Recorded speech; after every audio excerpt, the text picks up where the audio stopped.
Namaskar dear students and welcome to knowledge lecture series of PT's IAS Academy।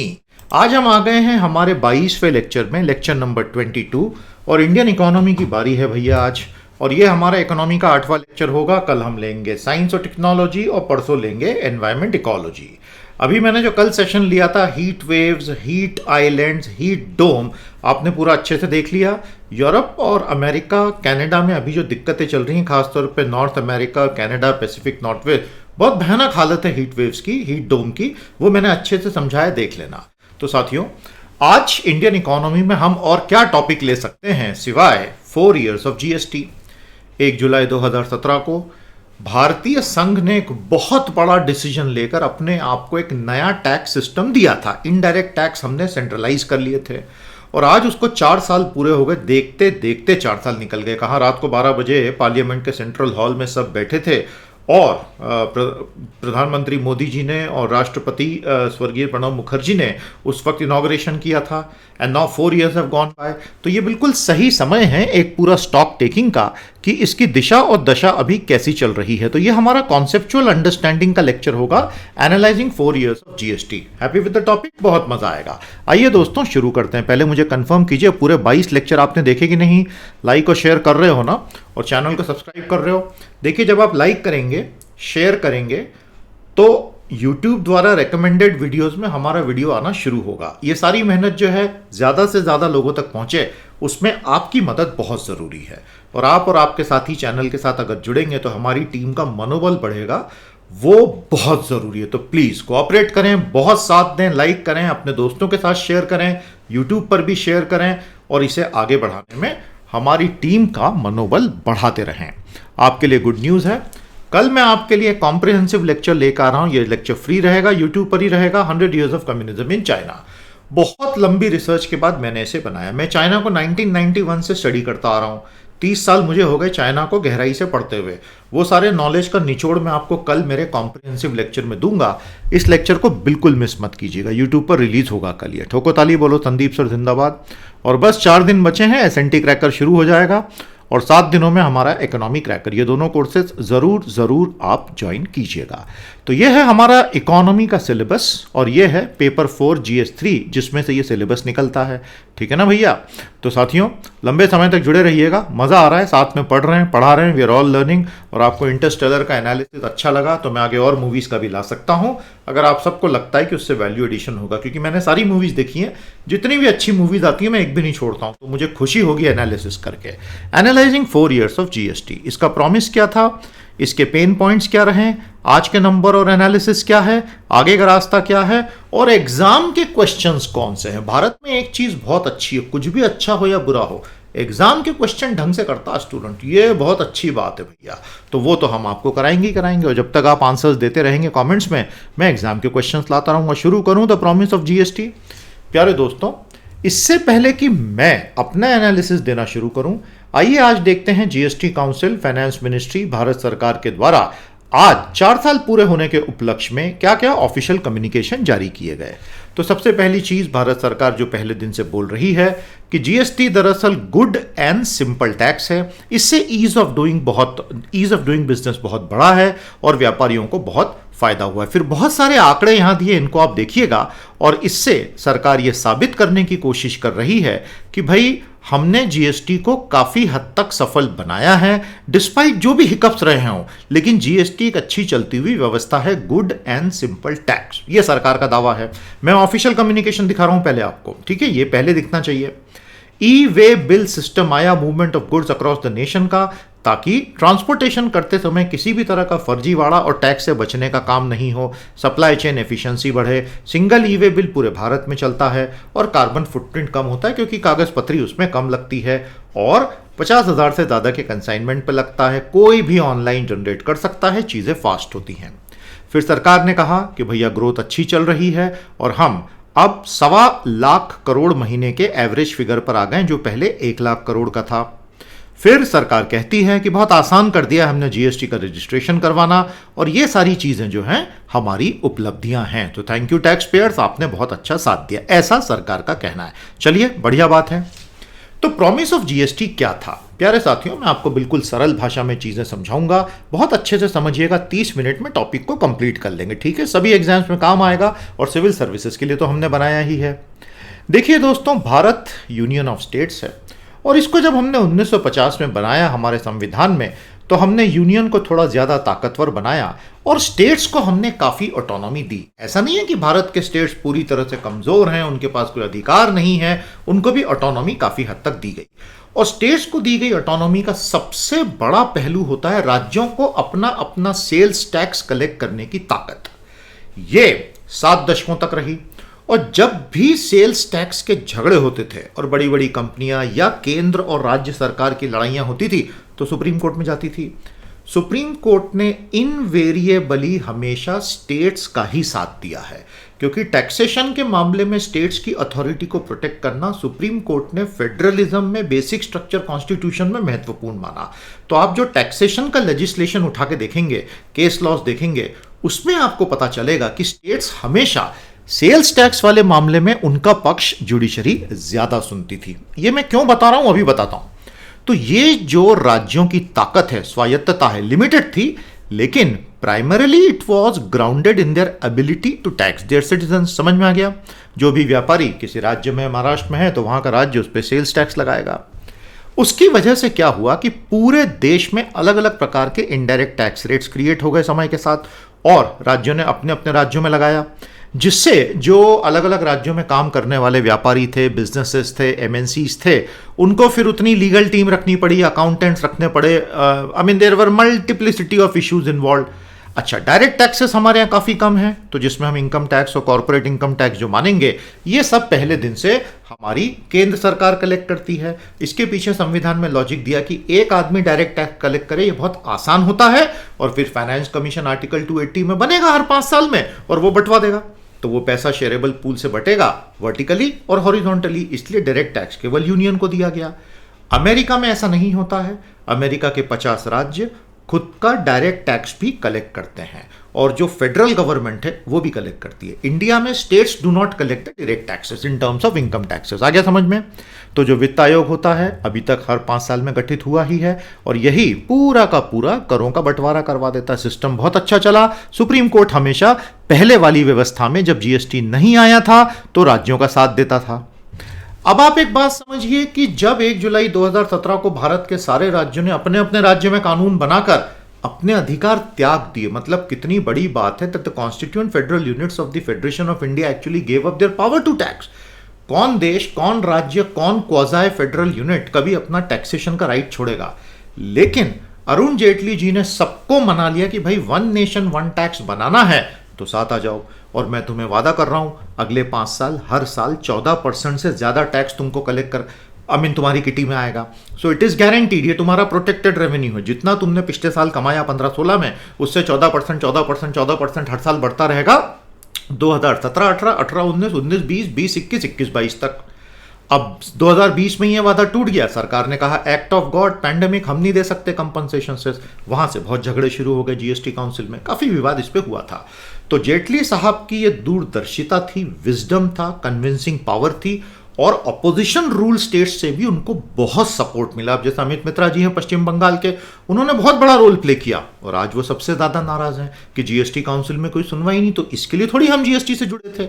आपको पूरे dots connect होकर समझ में आ गए। अब अगर आप जीएसटी की पूरी कहानी देखेंगे, 1986 से कहीं ना कहीं ये सारी बातें शुरू हुई। आपको बात समझ में आ गया? एंड दिस इज हाउ ये पूरा डिस्कशन शुरू होता है कि किस तरह भारत में हम स्टेप बाय स्टेप इस चीज को देखना शुरू करते हैं कि कैसे अलग अलग कमिटीज ने अपना अपना एक पूरा का पूरा सजेशन दिया, और ये चीजें डेवलप होती गईं और हम आगे बढ़ते चले गए। ये जीएसटी की पूरी हिस्ट्री है। आगे बात समझ में प्यारे दोस्तों, 30 इयर्स टू जीएसटी।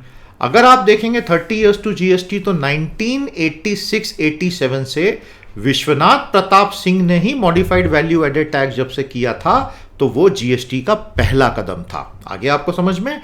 और फाइनल कदम लिया गया 1 जुलाई 2017 को। तो ऐसा नहीं है कि केवल एनडीए की सरकार ने ये किया, इस पे तो 30 साल से काम चल रहा था। और अलग अलग लेवल पे बहुत दिक्कतें आई। इनफैक्ट आपको बहुत मजेदार बात बताता हूं, 2008, 9, 10, 11, 12 में सबसे बड़ी विपक्षी पार्टी बीजेपी ने ही जीएसटी का पुरजोर विरोध किया था जब यूपीए लाना चाहता था।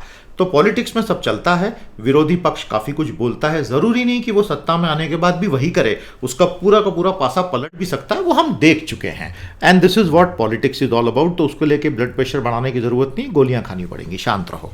I hope this is clear. Idea ये था जीएसटी के पीछे का दोस्तों कि common indirect tax for entire India बनाएंगे, और ये तो कई सालों से हम बात कर ही रहे थे। भारत एक पॉलिटिकल यूनियन पहले दिन से बना था, तो क्या हम इसको एक proper multitude of taxes rationalise करके इकोनॉमिक यूनियन नहीं बना सकते? तो उस दिशा में तो हम बहुत ही तगड़े यूनियन बन जाएंगे, ये विचार के साथ शुरू हुआ। हालांकि डाइवर्सिटी इतनी ज्यादा है भारत की कि ये जो one nation one tax, one nation one election, one nation one this है, ये सुनने में बहुत अच्छे विचार लगते हैं। इंप्लीमेंटेशन लेवल पे फिलोसॉफिकल, पॉलिटिकल, कॉन्स्टिट्यूशनल, ऑपरेशनल मुद्दे बहुत ज्यादा उभर के आते हैं, और जो स्ट्रक्चर बनते हैं वो यूजुअली नॉन आइडियल स्ट्रक्चर बनते हैं। ये मैंने आपको एक डीप इनसाइट दिया, सोच के बताइएगा कमेंट में मैंने क्या बोला। हमें बताया गया वन नेशन वन टैक्स आएगा, एग्जीक्यूशन जीएसटी रेजीम की व्यवस्था से होगा, एलिमिनेशन स्टेट लेवल टैक्सेस का होगा, राज्यों ने अपनी पावर सरेंडर की, स्ट्रक्चर जीएसटी काउंसिल से चलेगा जिसमें केंद्र सरकार के पास 33% वोट हैं, और कोई भी बड़ा डिसीजन 75% से कम पे पास ही नहीं हो सकता। तो केंद्र सरकार के पास फाइनल वीटो का बटन है, और इसलिए केंद्र सरकार की ताकत सुप्रीम है इसमें। भले ही कहने के लिए राज्यों के पास 67% हैं, लेकिन प्रैक्टिकली बिना केंद्र की मदद के कुछ हो ही नहीं सकता, और फाइनेंस मिनिस्टर सब कुछ तय करती हैं। आज के तारीख में बहुत सारे ऑपोजिशन के राज्यों का यह कहना है कि पिछले 2 सालों में जो political members of GST council को डिसीजंस लेने चाहिए थे as representatives of the people of India, वो सब ब्यूरोक्रेट्स की कमेटी को पास ऑन किया जा रहा है, और ब्यूरोक्रेट्स बड़े बड़े डिसीजन लाके सिर्फ जीएसटी काउंसिल में बता देते हैं। ये एक काफी डेंजरस ट्रेंड है जिससे जीएसटी काउंसिल की सैंक्टिटी खराब होती है। तो मैंने आपको वो बात बताई जो इसमें काफी सीनियर मेंबर्स ने बताई थी मीडिया को। अल्टीमेटली अगर टैक्सेस सिंपल होंगे, ये हमारा प्रॉमिस चल रहा है, ठीक है, पहले बिंदु पर है हम, जितनी सरलता होगी व्यापार उतना अच्छा होगा। सिंपल सी बात है, सरलता से व्यापार बढ़ता है, रेवेन्यूज बढ़ेंगे, कलेक्शंस बढ़ना चाहिए, और भारत का टैक्स टू जीडीपी रेशियो जो 15, 16, 17% पे अटका पड़ा है, उसको हम 20-25% तक ले जाएंगे। आज भारत का टैक्स टू जीडीपी 16-17% पे फिक्स है। इनडायरेक्ट और डायरेक्ट, सेंटर और स्टेट्स, हम पूरा जनरल गवर्नमेंट का डायरेक्ट इनडायरेक्ट का टोटल बता रहे हैं। इसको अलग अलग भी देख सकते हैं, उसमें कभी कंफ्यूज होना मत। इसलिए ग्राफ में जब भी आए तो पहले देख लेना कि सेंटर का बता रहा है, स्टेट का बता रहा है कि टोटल बता रहा है। और यह सब बताया गया था कि फायदे होंगे, समझ में आया? टैक्स कास्केडिंग मिनिमम हो जाएगा, टैक्स ऑन टैक्स लग जाता था पहले, अब इनपुट क्रेडिट से वो सब हट जाता है। एक ही टैक्स रहेगा, सैकड़ों छोटे छोटे टैक्स खत्म हो जाएंगे, हार्मोनाइजेशन, कंप्लायंस कॉस्ट कम होगा, भारत टुकड़ों में बटे मार्केट की बजाय एक मार्केट बनेगा, मेक इन इंडिया सच्चे अर्थों में पॉसिबल होगा, टैक्स का बेस बढ़ जाएगा। ये तो एक्चुअली बढ़ा है, लेकिन उसका कारण ये रहा है कि इनकम टैक्स के साथ इसको लिंक कर दिया गया है। टर्न अराउंड टाइम फास्ट होगा क्योंकि सारे चुंगी नाके खत्म हो गए, जीडीपी को बूस्ट मिलेगा क्योंकि टैक्स कास्केडिंग कम होगा, और ये एक आइडियल स्वप्न है, और निश्चित तौर पर ये वादे बिल्कुल सच हैं। लॉन्ग रन में ये अवश्य पूरे होंगे, और भारत को इसकी जरूरत तो थी ही, and that is why people were working for 30 years in this. I hope that is very very clear, ठीक है प्यारे साथियों। आज की तारीख में 2021 में क्या स्थिति है, 2 बहुत अच्छी बातें आपको बताना चाहूंगा, एग्जाम के हिसाब से याद रखिएगा।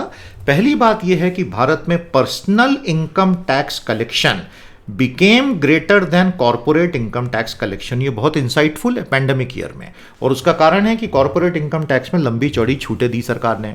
दूसरा बड़ा लर्निंग यह है कि भारत का indirect tax collection has become higher than the direct tax collection. ये भी पिछले 1 साल की बात बता रहा हूं। ये दोनों बहुत ही स्ट्राइकिंग चीजें हैं भारत की कराधान व्यवस्था पे। मेरा अभी जो कोर्स शुरू होगा इकोनॉमी क्रैकर का, उसमें मैं ये चीजें बहुत गहराई में पढ़ाता हूं। वो कोर्स आप बिल्कुल बिंदास ज्वाइन करो आगे बढ़ के, आपको उसमें बहुत फायदा होगा। बहुत प्यारा कोर्स, 1 महीने में कंप्लीट भी हो जाता है। तो दोस्तों याद रखिएगा, इस साल भारत में अप्रत्यक्ष करों का संग्रहण प्रत्यक्ष से ज्यादा हो गया, जो बेसिकली गरीबों को पड़ने वाली मार है, क्योंकि इनडायरेक्ट टैक्स जो है सब पे सेम लगता है। आपने अगर एक बिस्किट का पैकेट दुकान से खरीदा तो उस पर इनडायरेक्ट टैक्स तो फिक्स है, आप खरीदो तो भी उतना ही, और एक गरीब ट्राइबल महिला खरीदे तो भी उतना ही। तो as a percentage of income मेरे लिए वो टैक्स कम है, उस गरीब महिला के लिए बहुत ज्यादा है। तो इनडायरेक्ट टैक्सेस में भारत के गरीब जो हैं भारत के अमीरों को सब्सिडी देते हैं, और भारत का एक एक आदमी जिसने कभी भी कोई पैकेज चीज खरीदी है बाजार से उसने टैक्स भरा है। तो ये कहना ही गलत है कि भारत में बहुत कम लोग टैक्स देते हैं। लिटरली 100% सिटीजन पे टैक्सेस। और अब तो पेट्रोल डीजल की कीमतों के बाद ये सब मुझे बोलने की जरूरत नहीं है। और दूसरा है पर्सनल इनकम टैक्सेस कॉर्पोरेट से ज्यादा। तो प्रॉमिस ऑफ जीएसटी क्लियर हो गया। पेन्स ऑफ जीएसटी पे चलूं प्यारे दोस्तों। अब जिस दिन से जीएसटी आया, लोगों को जो लगा था कि पहले दिन से क्या होगा, हकीकत उससे काफी अलग रही। ये डॉक्यूमेंटेड फैक्ट्स हैं, पहले दिन से अखबारों में छप रहे। कितने एक्सपोर्टिंग यूनिट्स बंद हो गए इसकी वजह से, क्योंकि एक्सपोर्ट जीरो रेट होने के बावजूद उनसे पहले जीएसटी कलेक्ट कर लिया गया और उनको बोला कि हम रिफंड करेंगे। रिफंड सालों तक नहीं आए। वो प्रॉब्लम अभी तक चल रही है। मुझे याद है जुलाई 2017 अगस्त 2017 में अखबारों में जो खबरें छपती थी, हम क्लास में पढ़ाते थे, 2020 तक वो प्रॉब्लम चलती रही। सरकार ने पूरी कोशिश की, सिस्टम को स्ट्रीमलाइन होने में सालों लग गए। अब उसमें जो छोटे छोटे एक्सपोर्टर्स थे उनमें से बहुत सारे तो बंद हो गए। मैं ऐसे कई लोगों को जानता भी हूं। लॉन्च जो हुआ आज, बेनिफिट ऑफ हाइंडसाइट नाम की चीज होती है, हम पीछे मुड़ के देखते हैं तो ऐसा लगता है कि शायद एक साल रुक के लॉन्च करना चाहिए था। सिस्टम्स एंड प्रोसेसेस तैयार नहीं थे। जीएसटी नेटवर्क नाम का जो ऑनलाइन सॉफ्टवेयर है, पोर्टल है, वो तो बिल्कुल ही तैयार नहीं था। इन्फोसिस ने उसको बनाया है। इस साल 2021 में जीएसटी काउंसिल में निर्मला सीतारमन ने और 15 फाइनेंस कमीशन की रिपोर्ट में एनके सिंह ने खुल के बोला है कि आईटी सिस्टम्स ने भयंकर नुकसान किया जीएसटी का। ये ऑफिशियल स्टेटमेंट्स हैं। और निर्मला जी ने तो डायरेक्टली इन्फोसिस और नंदन नीलेकनी जी से बोला कि ये जल्दी ठीक करो भाई, सालों गुजर गए, अब कब ठीक होगा। उसका प्रॉब्लम क्या है? उससे crores of man hours have been wasted, lakhs of crores of taxes have been compromise. तो ये तो होता ही है ना। पूरा देश एक सॉफ्टवेयर पे शिफ्ट हुआ और वो सॉफ्टवेयर के बग्स सालों तक ठीक हो रहे हैं धीरे धीरे धीरे। तो ये एक प्रॉब्लम था। इनफैक्ट पहले ही महीने से ये वादा किया था इन्फोसिस ने कि backend invoice matching 300 crore invoices की इनेबल कर दी जाएगी। वो अब जाके हो रही है 4 साल के बाद। तो क्योंकि बैकएंड इनवॉइस मैचिंग नहीं हो पाई तो पूरी चेन का जो टैलिंग आपको करना था वो आपने किया नहीं, तो भरोसे पे चलता रहा सिस्टम। तो जो एक इंफॉर्मेशन टेक्नोलॉजी की वजह से ट्रस्टलेस, ह्यूमन ट्रस्टलेस सिस्टम और सिस्टम बेस्ड सिस्टम होना चाहिए, वो बन ही नहीं पाया। जिस वजह से फेक इनवॉइसिंग के पूरे पूरे हजारों करोड़ों के रैकेट चलते रहे, वो अब खत्म हो रहे हैं धीरे धीरे, क्योंकि सरकार ने ई इनवॉइसिंग और वो सब चीजों को बहुत सख्त किया है और वो बहुत अच्छी बात है। लेकिन जो डैमेज हुआ वो हुआ। आ गई बात समझ में। टैक्सेशन के स्लैब्स बहुत ही कॉम्प्लेक्स डिजाइन किए गए। ये देखिए 5 स्लैब तो पहले ही हैं, 0, 5%, 12%, 18%, 28%। उसके अलावा 3% का slab gold, silver, semi precious stones के ऊपर है और 0.25% का डायमंड्स और उसके ऊपर है। तो टोटल 7 स्लैब है। दुनिया में कहीं भी जीएसटी 7 स्लैब का नहीं होता है। एक सरल सी बात होती है कंप्यूटर सिस्टम में, एक एक लेवल जैसे जैसे आप बढ़ाते हैं तो 2 रेट के हो गए 3, 3 के हो गए 4, 4 के हो गए 5, 6, 7। सिस्टम भयंकर कॉम्प्लेक्स होता जाता है। ब्यूरोक्रेट्स का डिस्क्रिशन इन्वॉल्व होने लगता है, करप्शन के चांसेस बढ़ने लगते हैं। और कोई मैन्युफैक्चरिंग यूनिट चला रहा है जो 25 अलग अलग प्रोडक्ट बनाता है, वो तो पागल हो जाएगा मैनेज करते करते। उसको 4 अकाउंटेंट केवल ये समझाने के लिए।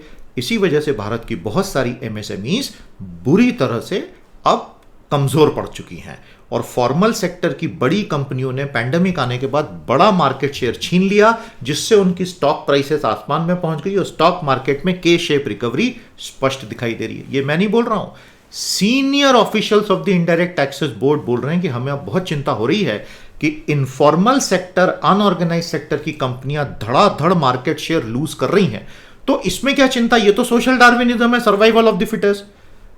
प्यारे दोस्तों, ये सर्वाइवल ऑफ द फिटेस्ट फिल्मों में अच्छा लगता है, नारेबाजी में अच्छा लगता है, लेकिन जब आप ये रियलाइज करते हैं कि 90% of India's non farm employment is in unorganise sector, तो रोंगटे खड़े हो जाते हैं सोच के कि वो इनफॉर्मल सेक्टर कमजोर पड़ गया है, तो नौकरियां ही पैदा नहीं होंगी। फॉर्मल सेक्टर में हो नहीं रही हैं। आपको पता ही है जॉबलेस ग्रोथ की स्थिति।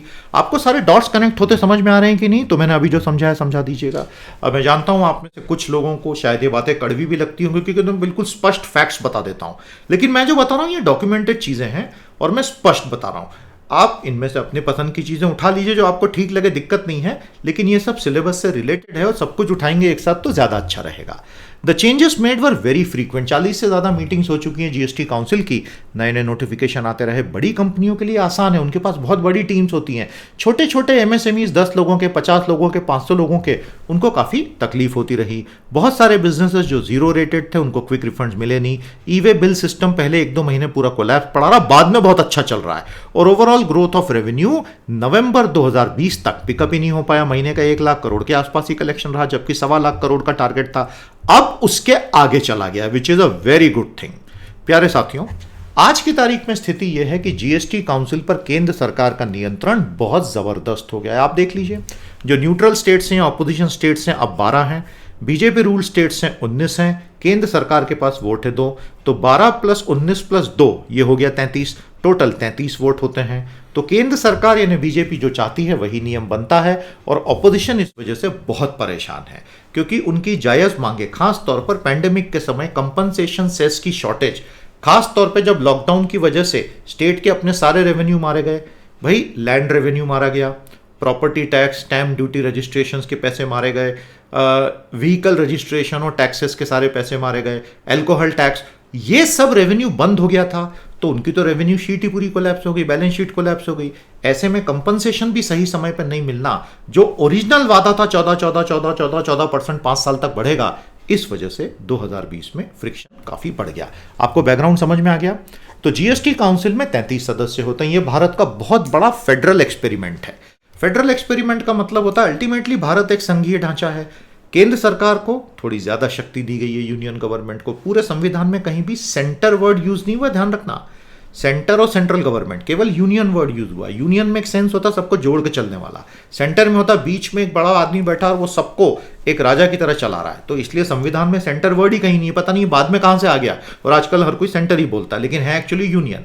तो ये जो बॉडी है इसमें 33 लोग हैं, और 28 तो राज्यों के हैं, 3 यूनियन टेरिटरीज के, 2 केंद्र सरकार के। और इसमें कंपनसेशन सेस को लेके काफी झगड़ा अब होने लग गया है। और इसीलिए आज की खबर है कि हमारी फाइनेंस मिनिस्टर मैडम ने एक स्पेशल मीटिंग बुलवाई है जीएसटी काउंसिल की, केवल कंपनसेशन सेस के मुद्दे पे। कंपनसेशन सेस होता क्या है? जब जीएसटी लागू हुआ था तो अरुण जेटली जी ने सारे स्टेट्स को कैसे मनाया?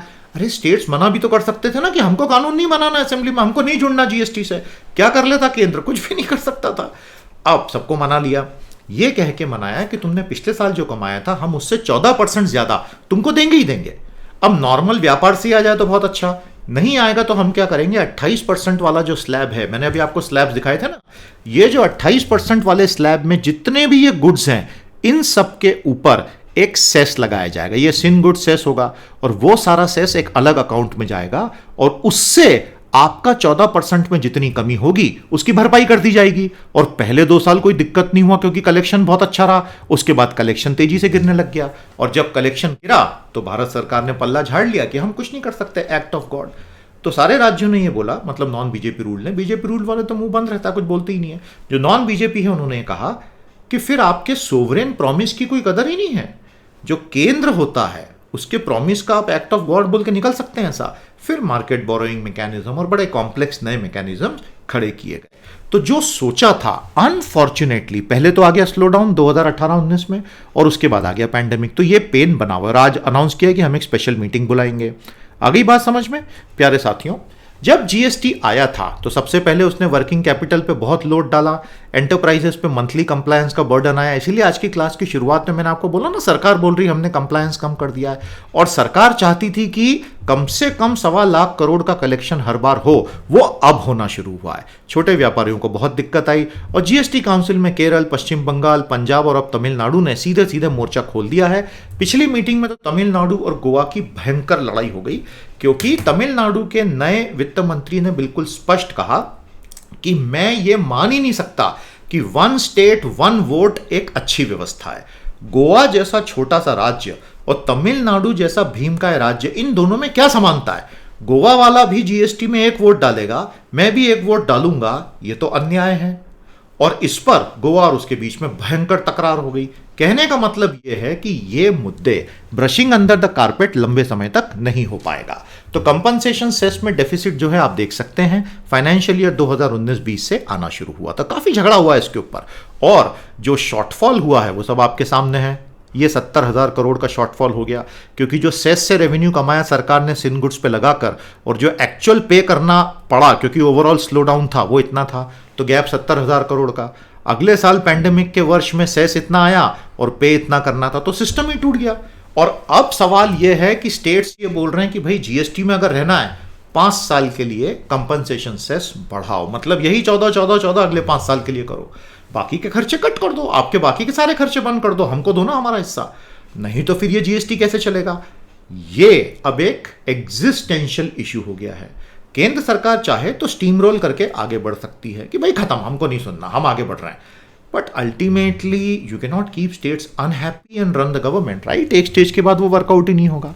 पीडीएफ डाउनलोड करके पढ़ लेना, समझ में आ जाएगा। तो आज के नंबर्स क्या हैं, ये मैं आपके लिए 15 फाइनेंस कमीशन की रिपोर्ट लाया हूं। 15 फाइनेंस कमीशन ने ये बोला प्यारे दोस्तों कि जो प्री जीएसटी पीरियड का रेवेन्यू था और आज का जो रेवेन्यू है वो उतना अच्छा नहीं हो पाया। तो रेवेन्यू न्यूट्रल रेट जो सोचा था, अनफॉर्चुनेटली आरएनआर उतना अच्छे से वर्क नहीं कर पाया। पोस्ट जीएसटी हम उतना नहीं कमा रहे हैं जितना प्री जीएसटी कमा रहे हैं। ये जुलाई 2017 से मई 2021 तक का पूरा लेखा जोखा है, बहुत ही खूबसूरत चार्ट है। और सबसे अच्छी खबर यह है 1 लाख करोड़ का कलेक्शन मंथली, देख रहे हैं आप, और यह है 1.25 लाख करोड़ की लाइन। तो अब जो हमारा जीएसटी है वो औसतन 1.25 लाख करोड़ के आसपास पहुंच गया है, जो कि बहुत अच्छी बात है। ये पहले दिन से होना चाहिए था, लेकिन कोई बात नहीं, देर आए दुरुस्त आए, अब हम उस लेवल पर आ गए हैं। जीएसटी में जो है दोस्तों हर महीने 5 लाख करोड़ की लायबिलिटी खड़ी होती, कैश क्रेडिट रेशियो और फिर सारा आपको क्रेडिट मिलता पूरी चेन का, तो वो 20:80 के रेशियो चल रहा था अभी तक कैश क्रेडिट में 5 लाख करोड़ में। अब वो 25-75 हो गया, तो ये बढ़ गया यहाँ से। ये थोड़ा सा डिटेल मैंने बताया, कभी मौका मिलेगा तो और पढ़ाऊंगा, नहीं तो आप मेरे क्रैकर कोर्स में आओ, मजा आएगा।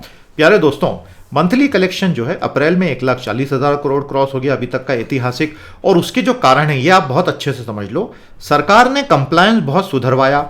सबसे बड़ी बात की है कि डेटा एनालिटिक्स इतना तगड़ा हो गया है कि लोगों को सीधा नोटिस आ जाता है जहां सरकार की नजर में आता है कि ये चोरी कर रहा है, और इनकम टैक्स के डेटा को जीएसटी से मिला दिया गया है। अब ये क्रांति हो गई है। अभी तक क्या होता था, लोग इनकम टैक्स भरते थे या जीएसटी भरते थे अपनी कंपनी का और खुद की इनकम नहीं दिखाते थे। अब ये दोनों डेटाबेसेस अलग अलग रहते थे, तो इनकम टैक्स डिपार्टमेंट को, सीबीडीटी को ये पता ही नहीं होता था। सीबीडीटी का फुल फॉर्म बताओ। सीबीडीटी को पता ही नहीं होता था कि जीएसटी क्या भर रहा है, जीएसटी वाले को पता नहीं होता था इनकम टैक्स क्या भर रहा है। अब उन्होंने कॉलम बना दिए फॉर्म्स में, और आपको ये भी बताना है आप इनकम टैक्स क्या भर रहे हो, ये भी बताना है जीएसटी। तो कोई व्यक्ति अगर बड़ा व्यापार कर रहा है तो खुद भी तो कमाएगा ना, तो इनकम टैक्स भी तो भरेगा ना। तो जीएसटी और इसको लिंक करने से यह फायदा हो रहा है कि इनकम टैक्स भी बढ़ने लग गया है और जीएसटी भी, क्योंकि अब लोग बच के भाग नहीं सकते हैं। आई बात समझ में। तो ये जीएसटी व्यवस्था के लिए बहुत अच्छा है, लेकिन इसमें जो दूसरा डार्क साइड है वो ये है कि जितने एमएसएमईज थे जो पहले बिना टैक्स दिए बहुत सारे लोग बच जाते थे, अब वो सारे टैक्स दे रहे हैं।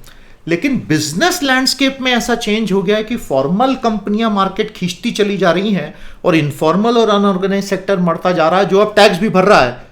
तो ऐसे में तो बहुत सारी कंपनियां ही बंद हो जाएंगी, ये हमें अगले पता चलेगा। लेकिन वो चिंता तो बहुत जेन्युइन है। आ गया समझ में। पर पर्सन जीएसटी औसतन बढ़ गया, टोटल रिटर्न बढ़ गए, ये बहुत अच्छी बात है। ऐसा क्यों हो रहा है? क्योंकि डेटाबेसेस मर्ज हो गए और सरकार डायरेक्ट कंपेयर कर पा रही, तो किसी के लिए भी झूठ बोलना पॉसिबल ही नहीं रह गया। सब कुछ स्क्रीन पे दिख रहा है सरकार को। And this is a very good thing. At the same time privacy issues बहुत हैं इसमें, क्योंकि भारत में कोई डेटा प्रिवेसी का लॉ ही नहीं है आज तक। वो जल्दी से आ जाए तो हमें यह श्योरिटी रहेगी कि हमारा डेटा सिक्योर है और हमारी प्रिवेसी सिक्योर है। The road ahead. प्यारे दोस्तों, जब जीएसटी आया था तब ये वादा किया गया था कि टैक्स के स्लैब्स कम होंगे। स्वयं प्रधानमंत्री ये चाहते हैं कि ये कम हो, मल्टीप्लिसिटी कम होगी, इनपुट टैक्स क्रेडिट तेजी से फ्लो होगा सिस्टम में, और कहीं ना कहीं हम जाके स्लैब्स को कम करना शुरू करेंगे। ये एक लंबा चौड़ा लेख लाइव मिंट में आया था जिसमें बताया था कि स्टेट्स का कितना ज्यादा एक सेंस ऑफ डिस्कंफर्ट क्रिएट हो गया है। लेकिन इसमें से ज़्यादातर चीज़ें अभी तक नहीं हुई हैं, और इनफैक्ट जो एक एवरेज जीएसटी रेट 15.3% होना चाहिए, अरविंद सुब्रमण्यम इकोनॉमिक एडवाइजर की कमेटी ने सजेस्ट किया था रेवेन्यू न्यूट्रलिटी के लिए, तो थोड़ा सा सरकार अभी जीएसटी काउंसिल अभी अलग ही दिशा में चला गया है और 14.4% से घट के एक्चुअली 11.6 पर आ गया है। तो 12% स्लैब में बहुत ज़्यादा रेट आइटम्स को जोड़ना पड़ेगा और कुछ पे रेट बढ़ाने पड़ेंगे, तो ये काफ़ी उथल पुथल है। 15वें वित्त आयोग ने क्या रेकमेंड किया? इन्वर्टेड ड्यूटी स्ट्रक्चर हटाओ। इन्वर्टेड में ये होता है कि इनपुट पे लगने वाले टैक्सेस आउटपुट पे लगने वाले से कम होते हैं, तो बाद में बहुत सारा क्रेडिट में जाता है। तो ये सारे सजेशंस जो हैं ये जीएसटी काउंसिल ने दिया। अब आप देखिए कितनी बड़ी बात बोली, 12% और 18% के स्लैब को मर्ज करके खत्म करो, एक स्लैब बनाओ। इनफैक्ट जो 7 स्लैब बने और उसके ऊपर से केरल का फ्लड सेस, तो 8 रेट्स हैं जीएसटी के भारत में। 0% को भी एक रेट मानेंगे। दुनिया में नॉर्मली 2 होते हैं और इसको बहुत जरूरी है रैशनलाइज करना। सरकार चाहती भी है लेकिन बहुत से प्रैक्टिकल कंस्ट्रेंट्स की वजह से कर नहीं पा रही है। ये मैंने आपको एक्सेप्ट दिखाया 15वें वित्त आयोग का, जिसमें साफ लिखा है कि जीएसटी इससे बहुत बेहतर हो सकता था, और साफ साफ बोला है कि आईटी पोर्टल ढंग से नहीं चलता और ये दिक्कत है और वो दिक्कत है और उसको ठीक करो। तो I hope mister Nilekani is hearing and he is going to do it. तो ये कुछ और सजेशन है दोस्तों, और आने वाले समय में निश्चित तौर पर जीएसटी काउंसिल अच्छा काम करेगी, क्योंकि सिस्टम को तो चलाना ही है। तो इसी के साथ हमारा आज का ये quick review analysis of 4 years of GST complete होता है। तो क्या है नेट कहानी? GST is a fantastic system. Hats off to the entire union of India, especially to the states who decided to surrender their power of taxation। तो उनके लिए जोरदार तालियां। द स्टेट्स ऑफ इंडिया जिंदाबाद। कमेंट हेड में लिख दो भैया, और ये तब लिखना जब आप लाइक और शेयर तो कर ही चुके हैं, यस और नो। दूसरी बात, अब हमारा एवरेज कलेक्शन 1.25 लाख करोड़ से ज्यादा हो गया है, क्योंकि डेटाबेसेस का कंपैरिजन हो रहा है और कोई बच के नहीं भाग सकता आपको, क्योंकि नोटिस ही आ जाता है सीधा सीधा। उसके अलावा ई इनवॉइसिंग शुरू हो गई है, और आगे तो अब सरकार प्री फिल्ड फॉर्म्स और ये फॉर्म और वो फॉर्म 1 साल में देने की बात कर रही है। सारे इनवॉइसेस की ऑटोमेटिक, अब ये भी बोल रहे हैं कि एक ऐसा सॉफ्टवेयर आ जाएगा कि आपको इनवॉइसिंग सारी उसी सॉफ्टवेयर से करनी है। तो फिर तो कोई बच के जा ही नहीं सकता, टैक्स ऑटोमेटिकली कट जाएगा, which is actually a very very good thing. उससे किसी को कोई शिकायत नहीं है। ओनली थिंग इज, भारत की पिक्यूलियरिटी यह है कि हमारे यहां 90% of non agricultural employment unorganise और इनफॉर्मल सेक्टर में है। अगर यह सब करने में वो सेक्टर बहुत कमजोर हो गया तो नौकरियां कौन देगा? सरकार को कहीं ना कहीं एक नेशनल जॉब्स गारंटी प्रोग्राम लाना पड़ेगा, खासतौर पर अर्बन एरियाज के लिए भी। अदरवाइज जीएसटी तो बहुत अच्छा चलेगा, लेकिन फिर जॉबलेसनेस बहुत बढ़ जाएगी। ये मैंने लिंक करके बताने की कोशिश की, ऑल्दो ये लिंक इतनी अपेरेंट होती नहीं है। अगली बात यह है कि कंपनसेशन और स्टेट्स के हितों का ध्यान रखना बहुत जरूरी है। लॉन्ग रन में एमिकेबल रिलेशनशिप्स हों, इसी में देश का, जीएसटी काउंसिल का और टैक्सेशन सिस्टम का भला है। तो काम बहुत अच्छा हुआ है। ये रहा क्वेश्चन 1, ये है क्वेश्चन 2 और ये है क्वेश्चन 3। अच्छे से सॉल्व करना, आपको बहुत फायदा होगा। बहुत ज्यादा डिटेल में आपको भी जाने की जरूरत नहीं है, एग्जाम में कोई बहुत डिटेल में नहीं पूछेगा, फिर वो तो सीए की एग्जाम में पूछते हैं। और ये रहा आज का question. For a federal nation like India, to what extent can some constituent units be pushed in the centralised taxation system against their wishes? What will be a way out of a logjam in case authorities don't see eye to eye? बिल्कुल आ सकते हैं ऐसे सवाल, और आपसे interview में पूछ सकते हैं, ऐसे टाइप हो सकते हैं, तो इनके उत्तर लिखना शुरू करें तो मजा आएगा। प्यारे साथियों, एफर्ट अच्छा लग रहा हो तो keep contributing to mission PT. आज के लिए इतना ही। अब हम कल आपसे मुलाकात करेंगे साइंस और टेक्नोलॉजी में अगले लेक्चर के साथ। जैसा मैंने आपसे कहा, कल मैं हमारा ये विशेष सेशन जारी करने वाला हूं दोस्तों, जिसमें हम बात करेंगे 100 years of communism in China. तो उस सेशन को बिल्कुल भी मिस मत कीजिएगा। आज का सेशन अच्छा लगा तो जरा अपनी राय दीजिए कमेंट हेड में, आपके सजेशंस दीजिए कि आने वाले सालों में जीएसटी को और कैसे सुधारा जा सकता है, and as a country, one nation one market में हम क्या क्या सुधार कर सकते हैं पर कैपिटा इनकम के लिहाज से। इतना ही आज के लिए। नमस्कार, जय हिंद।